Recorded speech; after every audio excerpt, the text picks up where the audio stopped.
हम जो करते हैं 100% लीगल है, इसलिए जो करना है खुलकर करो। यूरोप देख लो, फ्रांस, बेल्जियम, नीदरलैंड्स, लंदन, हर जगह हमारा मिशन जारी है। जहां कल हम माइनॉरिटीज थे, आज हमारी रूलिंग पार्टी बन रही है। Change of demography is the key. अब हिंदुस्तान की डेमोग्राफी देख लो, तकरीबन 114 करोड़ हिंदुओं में 56 करोड़ औरतें और उनमें से 8.5 करोड़ हिंदू अनमैरिड लड़कियां। और हमने तय किया है कि हम एक को भी नहीं छोड़ेंगे, सबको कन्वर्ट करेंगे। गाईज मी केरला स्टोरी 2 बघायला आलोय. खूप म्हणजे आता ओके ओके मूवी आहे. 3 जणांचं म्हणजे 3 जण मुली असतात त्यात. आता इंटरव्हल चालू आहे, मी फुल रिव्ह्यू देतो तुम्हाला.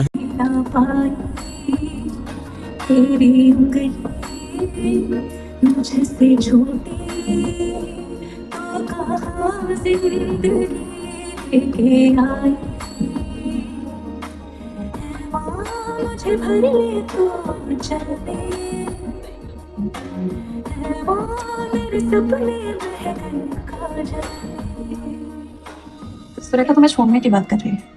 तुम अगर उसे कन्वर्ट नहीं कर सकते तो किस मुंह से पूरे देश भर के लड़कों को मोटिवेट करो.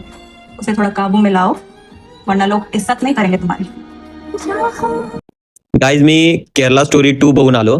खूप चांगला मूवी आहे त्याचा. प्रत्येक म्हणजे माणसांनी जाऊन बघून या की कसा पिक्चर आहे तो, एस्पेशली हिंदू लोक. कारण कसं माहितीये का की लव्ह जिहादचा हा खूप प्रकरण वाढत चाललाय आणि रिपोर्टनुसार म्हणजे बरेच केसेस वाढत चाललेत. त्या अवेअरनेससाठी हा मूवी बनवला गेला आणि खूप चांगला मूवी आहे. ना की तुम्ही दुसऱ्या मूवीला कुठल्या सपोर्ट न करता, म्हणजे तुम्ही कुठल्याही फालतू मूवीला जाताल romantic and thrilling and all.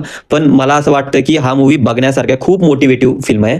आणि मला एक गोष्ट अशी जाणवली की पहिला जो मूवी होता तो खूप चांगला होता. म्हणजे स्टोरी लाईन असं नव्हतं की दुसरा चांगला नव्हता, पण पहिला हा खूप स्टोरी लाईन वाईज आणि व्हिज्युअल्स आणि बाकीच्या गोष्टी आहेत ना, आणि ऍक्टिंग वगैरे आदानी खूप चांगली ऍक्टिंग केली त्यात.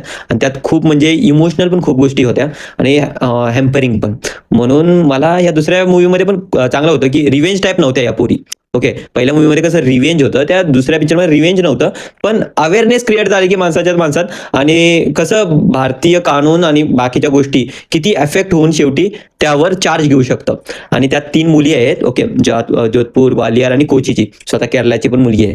आणि त्यातलं कोचीची मुलगी ती लिव्ह इन मध्ये राहते एक मोमेडियन पोरासोबत, आणि तो तिला मॅनिप्युलेट करून परत तिला बीफ खायला घालतो. आणि जी ग्वालियर आणि जोधपूरची मुलगी आहे त्यातले एका पोरीचं कंटिन्यू रेप केलं जातं आणि तिला माहित नसतं की हा मुसलमान आहे किंवा मोमेडियन आहे. आणि तो त्या गोष्टींना प्रवृत्त करतोय जिहादचं. आणि त्यामुळं त्या वेळी त्याच्यावर कंटिन्यू रेप केलं जातं. ते खूप वाईट आहे. म्हणजे तुम्ही बघितलं तर मूवी तुम्हाला